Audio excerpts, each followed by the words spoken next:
Hello, magandang hapon sa inyo lahat mga kababayan ko.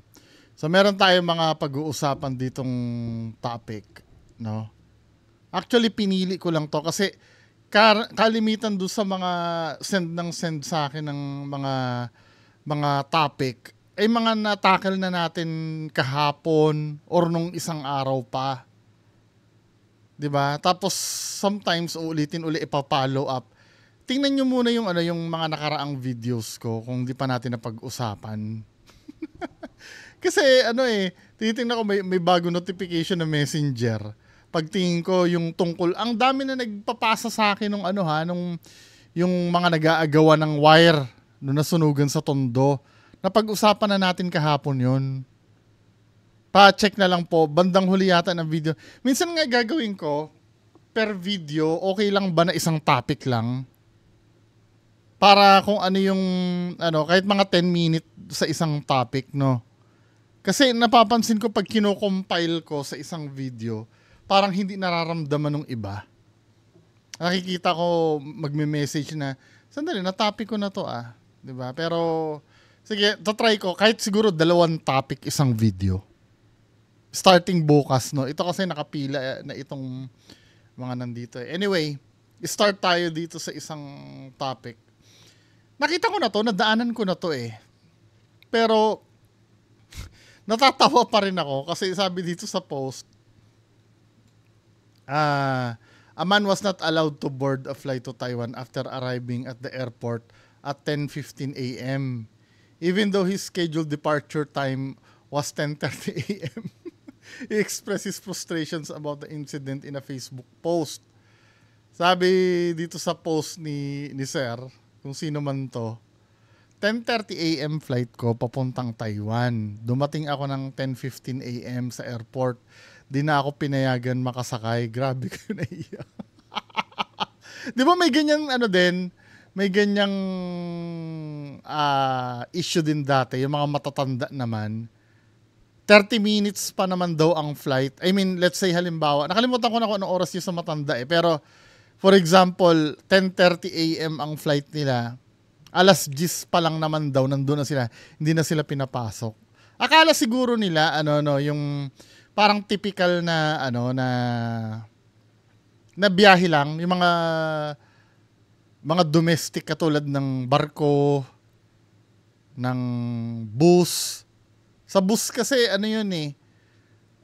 pwedeng ganun Kumbaga, pwede ka mag-Filipino time kasi sa mga ganun For example, no, ang biyahe ng bus ay 7 p.m. 'Di ba?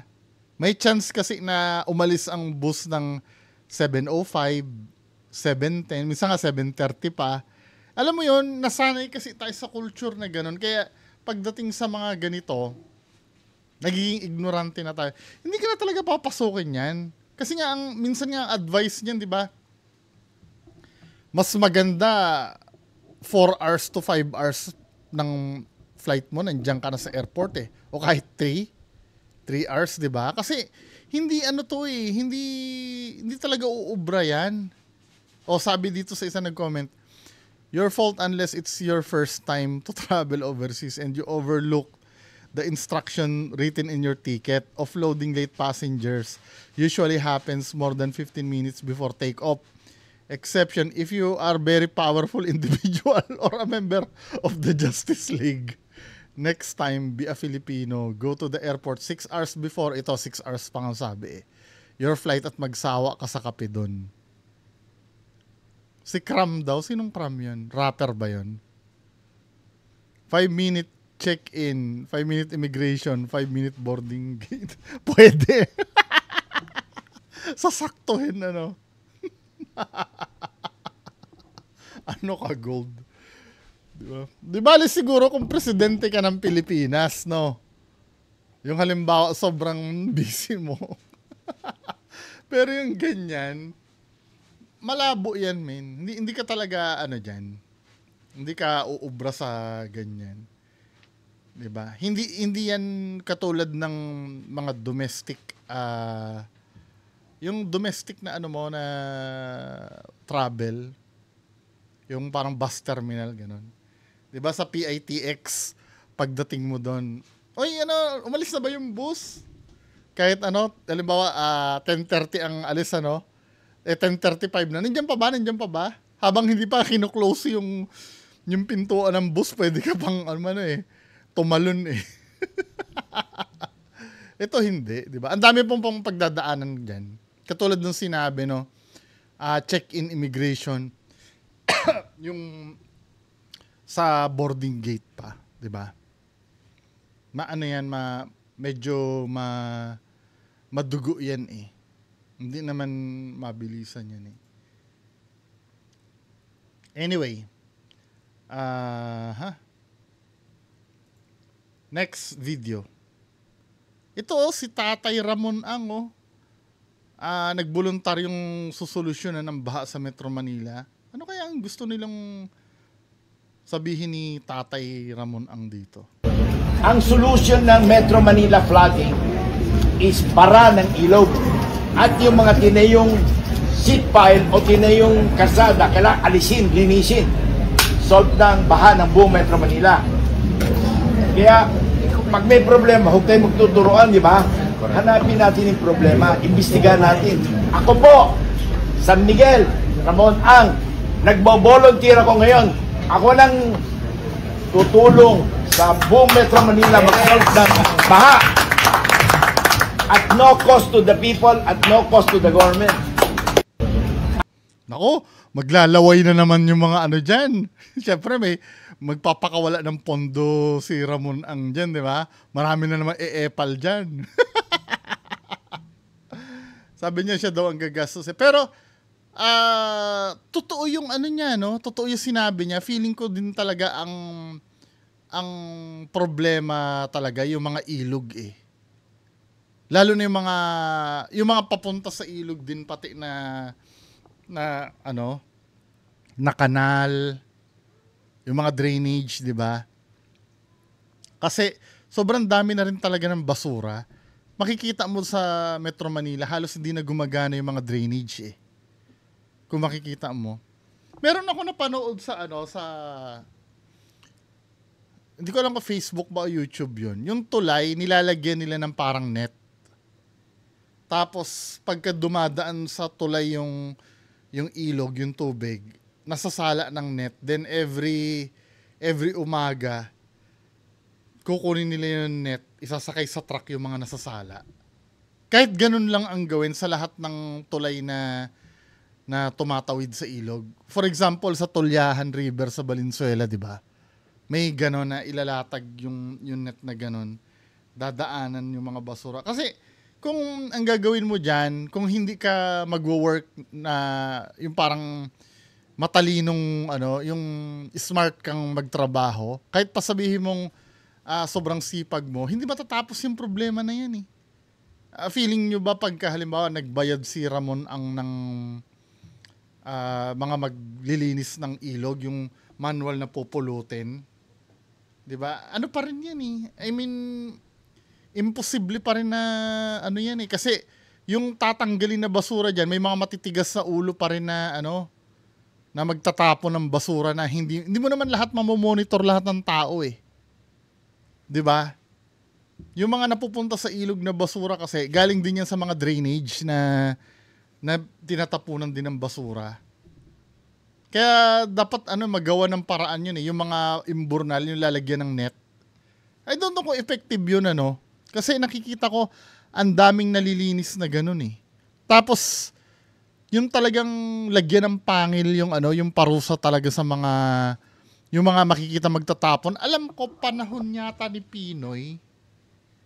Panahon ba ni Pinoy yun?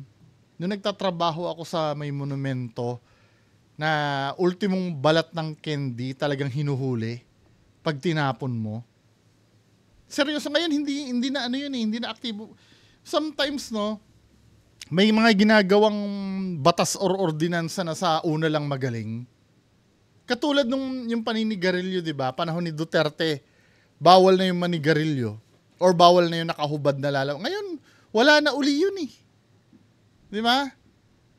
Magaganda sana yung napopropose na pandisiplina, kaya lang kinatatamaran na bandang huli. hindi na nai-implement. Feeling ko, sige, sabihin natin problema yung mga ilog, yung mga kanal.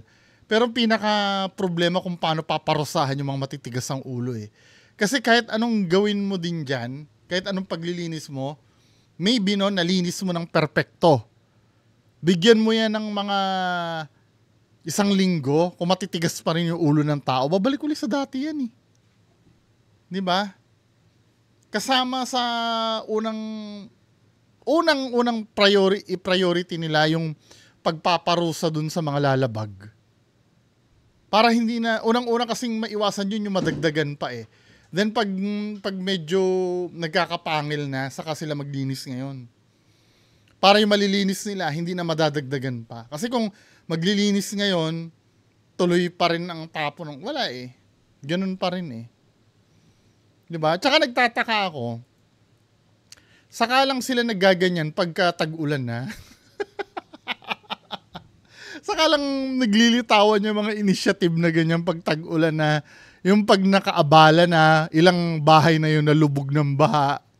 Diba? Pero pag tag-araw, ay wala yan, walang pakialam yung mga tao. Diba? Hindi, syempre, hindi pa na natin naranasan yung problema eh.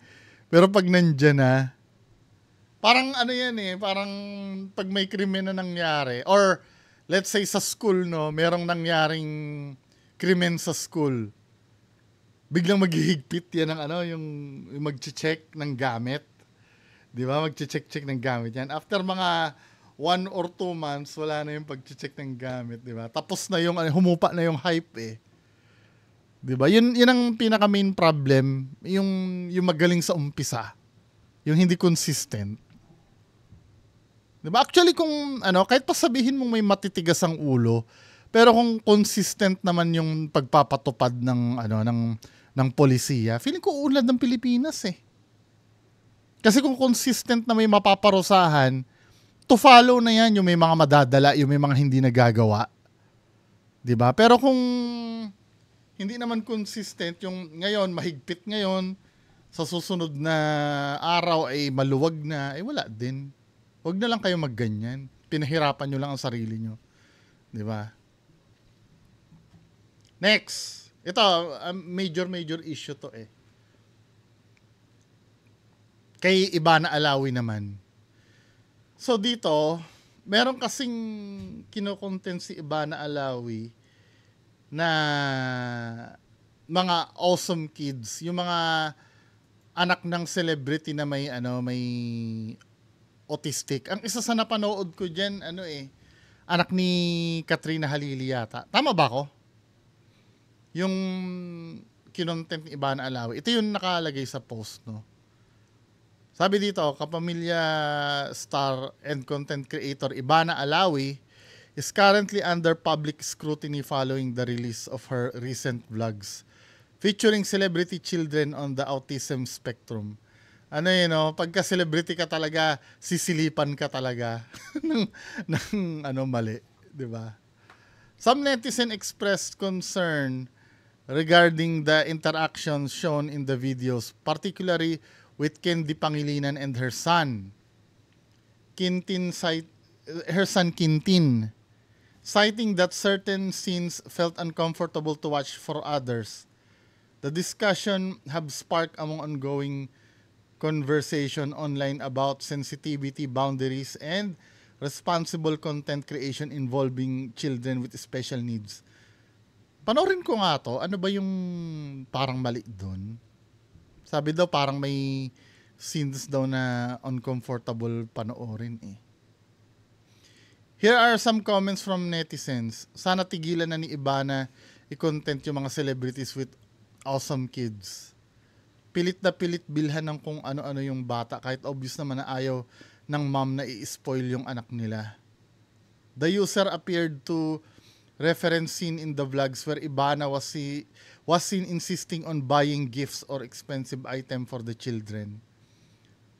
Actions and some felt contradicted the parents' efforts to raise their kids with values of practicality and self-regulation. Oo nga, no?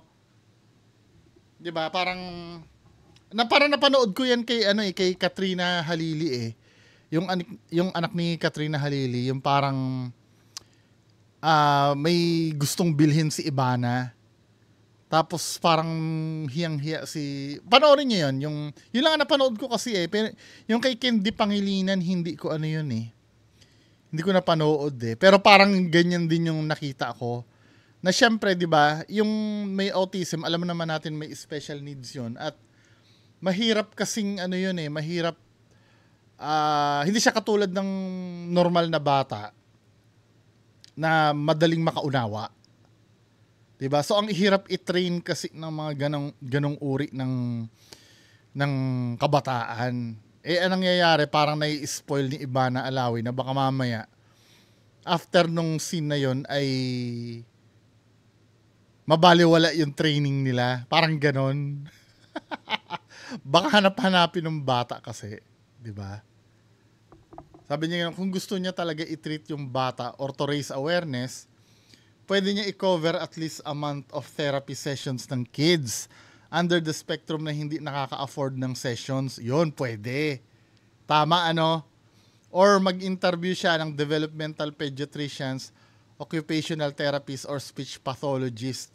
Paano sila dapat alagaan sa mga ganyan sana, Ate Ivana.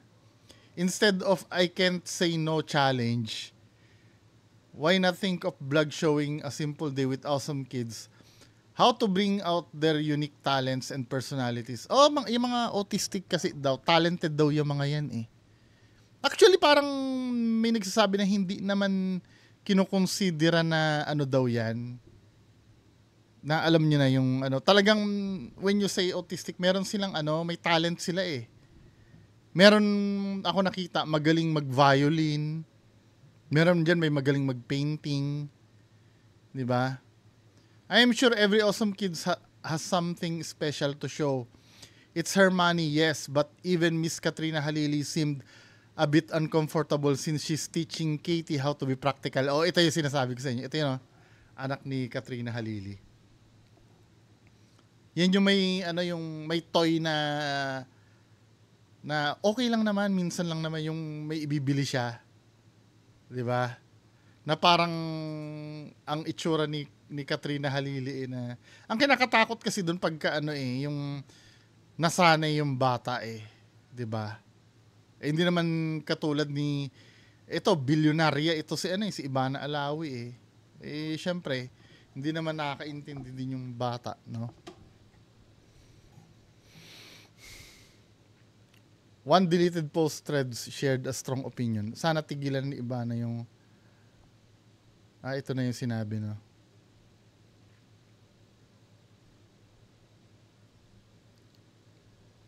Yun din naman sinabi. So, ito yun. Tingnan nga natin yun, yung content na yun. Para magkaroon tayo ng idea. Yung kay Ivana Alawi.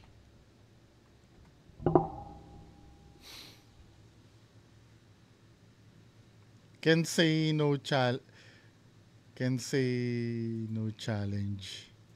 Hi guys! Welcome back to our channel for today's video. Excited na excited akong gawin tong vlog. Nirequest niyo to sa akin at sabi ko syempre, I'd be more than happy to do this vlog. Our vlog for today is Can't Say No to Quentin. And syempre, nakasama ko po si Miss Candy Pangilinan, dati po sa Partners in Crime. So nag-reach out talaga Inayos ko lang yung resolution, malabo. Kami sa kanya and na-touch talaga siya. Sabi niya, talaga hinahanap yung anak ko. This day is his day and lahat ng gusto niya, bibili natin lahat ng mga gusto niya gawin. Excited ako makita siya ngayon and nakikita ko naman sila sa mga vlogs. And sobrang galing na nanay din ni Miss Candy. Let's go, samahan niyo ako. Sa akin mo gawin yung Can't Say No na yan. Ubus ang mall sa akin. Magaling pa naman magtuturo sa mall. So, i-forward ko lang doon sa part na yung ililibre niya. Video mo daw siya, picture ka niya. Ang kulit. Pogi ba sila? Pogi? Siyempre. Wala, pare. Palitan na natin po to. Pili na tayo bagong phone. Gusto mo po? Ayan po Bakit? Bakit po? Ayaw niya. Ikaw lang ang nagsabing ayaw mo. iPhone. Samsung. Hey! Gusto ka na yan. Ba't ako wala? Paano tayo bibili ng shoes po? O nga, no, itsura nga ni Candy parang... kasi parang hindi yun kasama sa ano nila eh. Yun sa parang... Alam mo yun, di ba? May... Siyempre, dahil alam niya yung takbo ng isip ng anak niya, may siniset siyang boundaries o kaya rules. Parang yung ginagawa ni Ivana Alawi kasi parang... Tama ba yung term? Parang sinisira niya yung ano... yung cycle. Kiss mo rin si ate. Feeling ko kasi di ako lalaki. Naiya siya. Alam niyang not allowed yun. Ah, talaga, ate? Sinasabi mo? Pwede po ikaw magbabayad, okay lang? Ikaw lang, pre. Ikaw na, pre. O sige, help me count. 1, 2, 3. Bilang ka din po. 4. Continue to go to count. You help me count po. 7. Very good. Na ano kay Candy Pangilinan, nakita ko siya na parang cautious siya ano. 8, 9, 10. 11. Shoes? Yes po, shoes. 12. Magkano po yan? 11. 20. Yes! Galing! 11,000? Di ba? Iba na. Pare!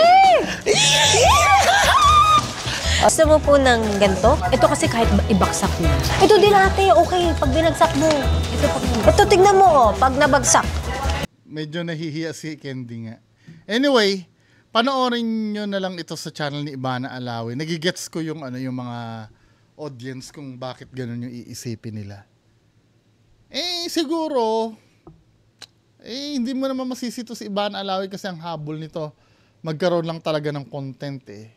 At the same time, siguro gusto niya magpasaya din ng tao, pero sana inaral niya muna ng maigi bago niya gawin yung isang bagay. Hindi naman masama ito. Hindi niya lang siguro alam yung magiging ramification ng ginawa niya.